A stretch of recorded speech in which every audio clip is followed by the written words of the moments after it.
दोस्तों नमस्कार, कैसे हैं आप लोग। मैं आशा करता हूं कि आप लोग अच्छे होंगे। और आज हम लोग प्रश्नावली 3.6 के प्रश्न संख्या 1 के पहले भाग को सॉल्व करेंगे। अगर आपको ये वीडियो अच्छा लगे तो एक लाइक कर दीजिएगा और चैनल पर नए हैं तो चैनल को सब्सक्राइब करके बेल आइकन को प्रेस कर लीजिएगा, जिससे हर आने वाली वीडियो का नोटिफिकेशन आपको समय समय पर मिलती रहेगी। तो आइए वीडियो शुरू करते हैं। प्रश्न संख्या 1 है, निम्न समीकरणों के युग्मों को रैखिक समीकरणों के युग्म में बदल करके हल कीजिए। यहाँ समीकरण 1 और समीकरण 2 दिया हुआ है और इस दोनों समीकरण को सबसे पहले रैखिक समीकरणों के युग्म में बदलना है और फिर इसे सॉल्व करना है। ठीक है, तो लिखेंगे हल, और ये जो समीकरण दिया हुआ है इसको पहले लिख लेते हैं। 1/2x प्लस 1/3y, ठीक है, बराबर 2। ये समीकरण फर्स्ट है, ठीक है।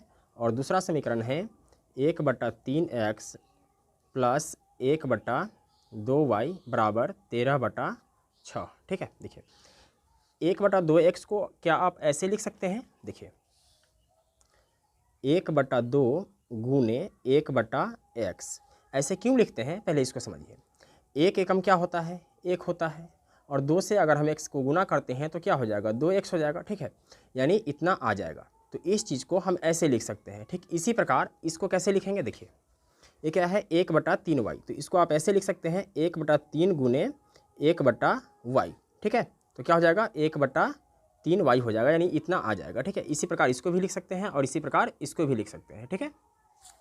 तो ये हो जाएगा 1/2, ठीक है, into 1/x plus 1/3 into 1/y बराबर 2, ठीक है। और ये हो जाएगा 1/3 into 1/x plus 1/2 into 1/y बराबर 13/6, ठीक है। अब क्या करेंगे, इसको मान लेते हैं, ठीक है। 1/x को ए मान लेते हैं या यू मान लेते हैं या कुछ भी आप मान सकते हैं, कोई दिक्कत नहीं है, ठीक है। और 1/y को भी मान लेते हैं। माना कि 1/x बराबर u और 1/y बराबर भी, ठीक है। देखिए तो ये क्या हो जाएगा 1/2, ठीक है, और 1/x के जगह पर क्या हो जाएगा, u हो जाएगा। तो यहाँ हम u लिख सकते हैं, ठीक है। प्लस है तो प्लस देंगे 1/3 और 1/y के जगह पर भी लिखेंगे बराबर 2, ठीक है। और इधर हो जाएगा 1/3 और 1/x के जगह पर क्या लिखेंगे, u लिखेंगे, प्लस 1/2 के जगह 1/2 और 1/y के जगह पर क्या हो जाएगा, भी हो जाएगा, ठीक है, बराबर 13/6, ठीक है। अब इसको देखिए u एकम क्या हो जाएगा, u/2 प्लस भी एकम v/3 बराबर 2, और इधर हो जाएगा u/3 प्लस v/2 बराबर 13/6, ठीक है। इसको हम थोड़ा छोटा करके ही बना सकते हैं, कोई दिक्कत नहीं है, ठीक है। लेकिन मैं चाहता हूँ कि हर एक स्टेप को लिखूँ ताकि आपको समझ में आए, ठीक है। अब इसको क्या आप ऐसे लिख सकते हैं, देखिए यहाँ बटा का जोड़ बनाना है, ठीक है। 2 और 3 का लघुत्तम निकालेंगे तो क्या हो जाएगा, 3 दूना 6 हो जाएगा, ठीक है। अब 6 में अगर हम 2 से भाग देंगे तो कितना आएगा, 3 आएगा, और 3 से u में गुना करेंगे तो क्या हो जाएगा 3u, फिर प्लस है तो प्लस देंगे, 6 में 3 से भाग देंगे कितना आएगा 2, और 2 को अगर हम भी से गुना करेंगे तो क्या हो जाएगा 2 भी बराबर 2, ठीक है। और इधर क्या हो जाएगा, देखिए 3 और 2 का एलसीएम निकालेंगे क्या होगा 6, 6 में 3 से भाग देंगे 2, 2 से u में गुना करेंगे क्या हो जाएगा 2u, प्लस 6 में 2 से भाग देंगे 3 और 3 से भी में गुना करेंगे तो ये हो जाएगा 3 भी बराबर 13/6, ठीक है। अब इसके बाद यहाँ क्रॉस गुना कर देते हैं, यहाँ 1 मान लेते हैं और क्रॉस गुना कर देते हैं। तो इतना में 1 से गुना करेंगे तो इतना ही आ जाएगा 3u प्लस 2 भी बराबर 6 दूना 12। अब इसको मान लेते हैं फाइनल समीकरण 1, ठीक है। और इधर देखिए यहाँ अगर हम इस 6 से ऊपर गुना करें इसमें और इससे गुना करें इसमें, यानी क्रॉस गुना करें, ठीक है, तो इसका मान 6 गुना बढ़ जाएगा और इसका भी मान 6 गुना बढ़ जाएगा, ठीक है। अगर हम इस दोनों को कैंसिल कर देते हैं, ठीक है, तो मान 6 गुना नहीं बढ़ेगा। और ये नियम भी है कि अगर हर और अंश, ठीक है, यानी हर अगर बराबर है दोनों तरफ, ठीक है, तो आप उसको कैंसिल कर सकते हैं।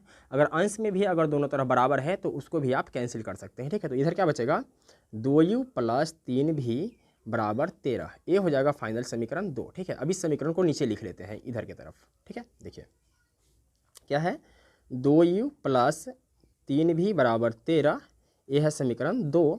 अब समीकरण 1 और 2 को सॉल्व करना है और प्रश्न में कहीं भी नहीं कहा जा रहा है कि आपको किस विधि से सॉल्व करना है।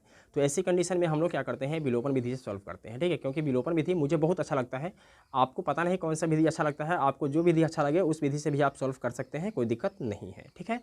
तो विलोपन विधि में क्या होता है, इस पद को या इस पद को, दोनों में से किसी एक पद को काटना होता है, ठीक है। और काटने के लिए क्या होता है कि संख्या को बराबर करना होता है और चिन्ह को अलग अलग करना होता है, तब जाकर एक कटता है, ठीक है। तो यहाँ क्या करते हैं, बराबर करने के लिए 3 से ऊपर गुणा कर देते हैं, ठीक है। यानी इस वाले 3 से ऊपर गुणा कर देंगे और इस 2 से नीचे गुणा कर देंगे, ठीक है। तो देखिए 3 तिया 9 u प्लस 3 दूना 6 भी बराबर 12 तिया 36 और इस 2 से इस सब में गुणा करेंगे तो 2 दूना 4u प्लस 3 दूना 6 भी बराबर 13 दूना 26, ठीक है।